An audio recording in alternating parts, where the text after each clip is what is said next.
पैसे का इंपॉर्टेंस जवानी में है। 80 साल में तुम्हारे पास 500 करोड़ रुपया आ गया, अब गिनो दिन भर बैठ के इसे पानी लगा के, और तो कुछ कर नहीं सकते।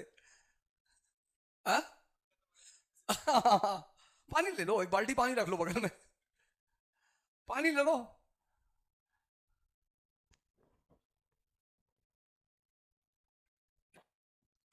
खैर, इसने बड़े बड़े सारे अच्छे काम किए, बड़े सारे शहर बसाए इसने, फ्लोरिकल्चर को इसने प्रमोट किया, हॉर्टिकल्चर को इसने प्रमोट किया, बड़े बड़े अच्छे अच्छे काम किए। पर एक डिपार्टमेंट बनाया इसने, दीवाने बंदगानी, उसमें 1.5 लाख स्लेव्स रखे, पीएसयू क्रिएट किया, पब्लिक सेक्टर यूनिट क्रिएट किया, मैन्युफैक्चरिंग का काम किया, बड़े अच्छे अच्छे काम भी किए इसने।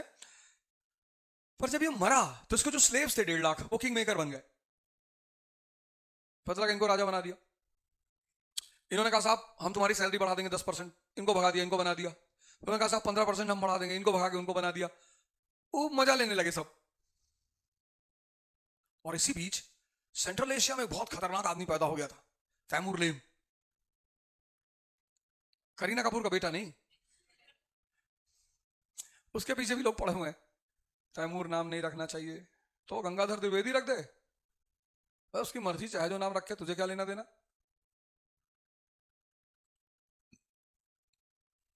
हर आदमी की मर्जी है। कोई अपने लड़के का नाम रख दे ब्लैक, ब्लैक पांडे, अब तुम्हें क्या लेना देना यार, उसको उसकी अपनी मर्जी है।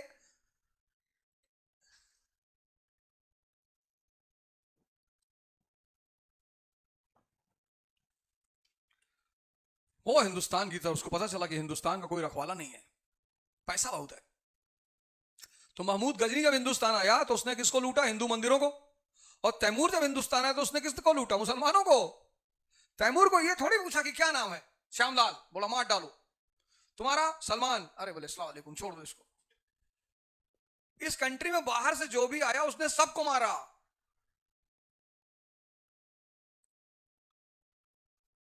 हिंदुस्तान का मुसलमान जब पहली बार इस देश से बाहर सऊदीया उदिया जाता था, उसको पता चलता है कि यार ये देश कितना महान है। हिंदुस्तान, पाकिस्तान, बांग्लादेश, वो कोई इधर क्या नाम है, बहुत मिसट्रीट करते हैं साहब, बहुत मिसबिहेव करते हैं। वो मानते ही नहीं, वो कहते हैं सब सनातनी है, तो फर्जी आते हैं इधर सजदा वजदा करते हैं, तो मानते ही नहीं। मारते बहुत हैं इंडियन वर्कर्स को। 1398 तैमूर लेम इंडिया आया, बड़ी तबाही मचाई उसने 1398 में, और सल्तनत को खत्म कर दिया उसने। एंड ऑफ दिल्ली सल्तनत।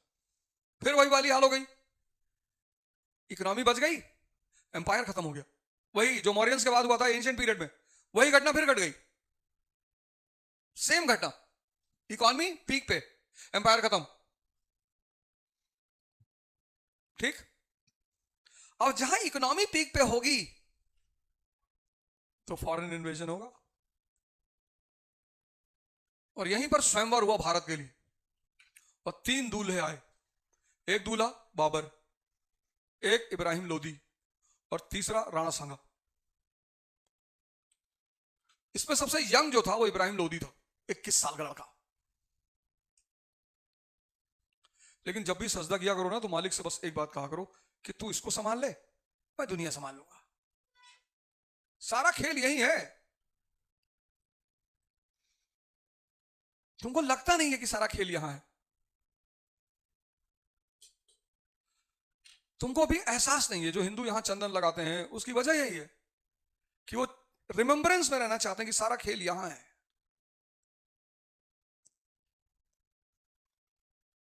भाई जिसने ओला उबर बनाया वो सोच ही तो रही होगी, हाँ? जिसने ब्लिंकिट बनाया वो सोच ही तो रही होगी, वो उसने समय को पहचान लिया।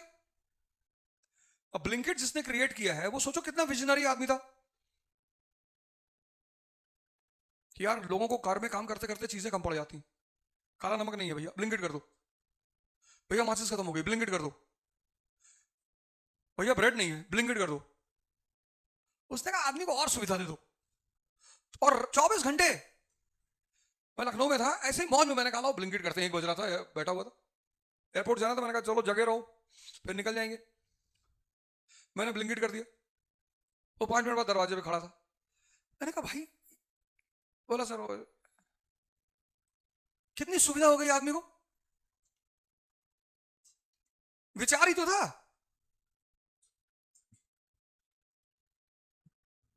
इसीलिए एक लाइन है, an idea can change your life. वो सिम कार्ड नहीं, आइडिया वाला।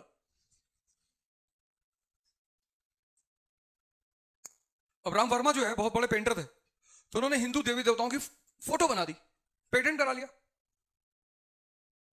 भाई हर आदमी घर में मूर्ति तो बड़ी रख नहीं सकता, लेकिन फोटो आइडिया है। इसका अगर तुम इस्तेमाल करना जान गए तो तुम दुनिया के सबसे धनी आदमी हो। सारा काम इसका है।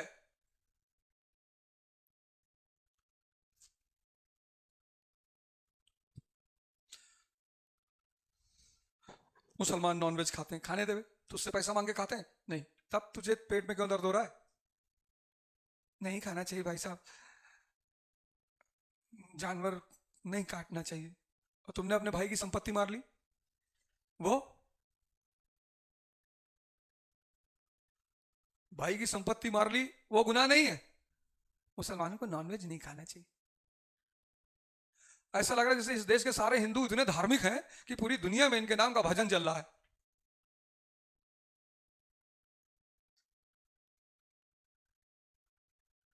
वो यादव जी कथा कर रहे थे, उनकी चुटिया ही काट दी। ये धर्म है। अपना पता नहीं है, दूसरे का ठेका ले रखा है। इब्राहिम लोधी बहुत बेवकूफ टाइप का आदमी था, उसके जो सीनियर्स थे उससे बहुत चिढ़ते थे।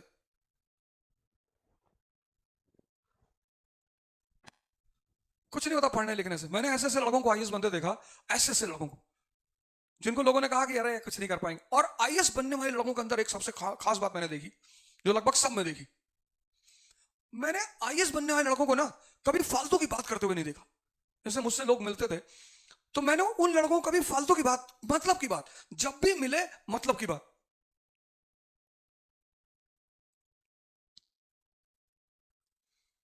मतलब अपने 25 साल के टीचिंग कैरियर में जो सबसे कॉमन चीज मैंने देखी वो यही थी कि कोई भी आईएएस बनने वाला जो लड़का बना, उसमें से कोई भी नॉनसेंस बातें नहीं किया।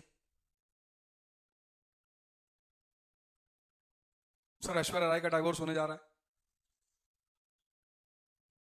और जितना लोगों ने नॉनसेंस बातें की उसमें किसी का सिलेक्शन नहीं हुआ।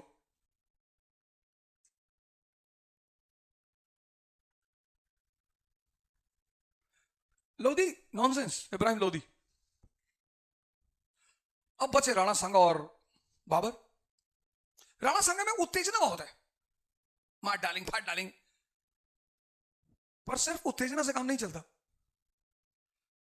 बाबर के पास ऑड बहुत ज्यादा है, पर वो आदमी बहुत बैलेंस है, शांत।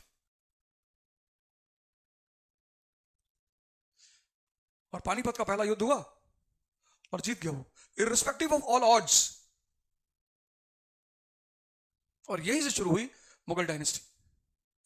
बाबर, यहीं से मुगल डायनेस्टी की शुरुआत हुई। इसने फाउंडेशन रखी मुगल डायनेस्टी की।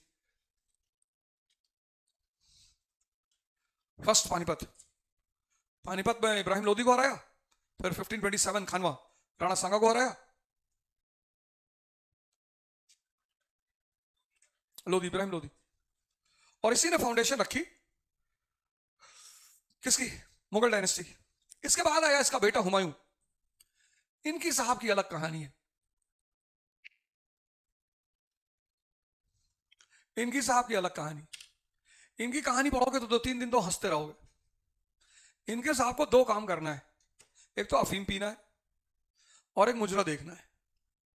मतलब 2 चीज इनकी जिंदगी में कंपलसरी है, करना ही करना है। अभी बहुत डेयरिंग है, लड़ना जानता है, सारी बातें, बेवकूफ भी नहीं है।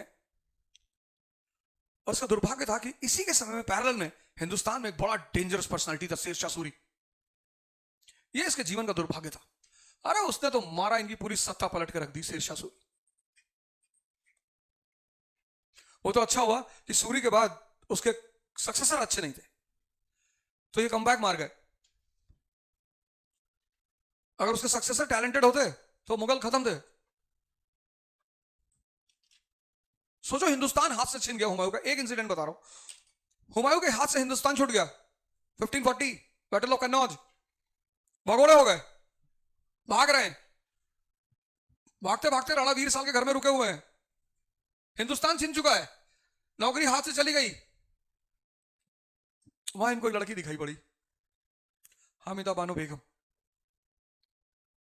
उन्होंने पूछा ये कौन है? बोले साहब वो आपके भाई हैं हिंदाल, उनके गुरु की बेटी है। अरे बोले अच्छा, शादी का पैगाम भेजो। मेंटल फ्रेम देखो, सब कुछ तबाह हो चुका है, शादी करनी है भाई को।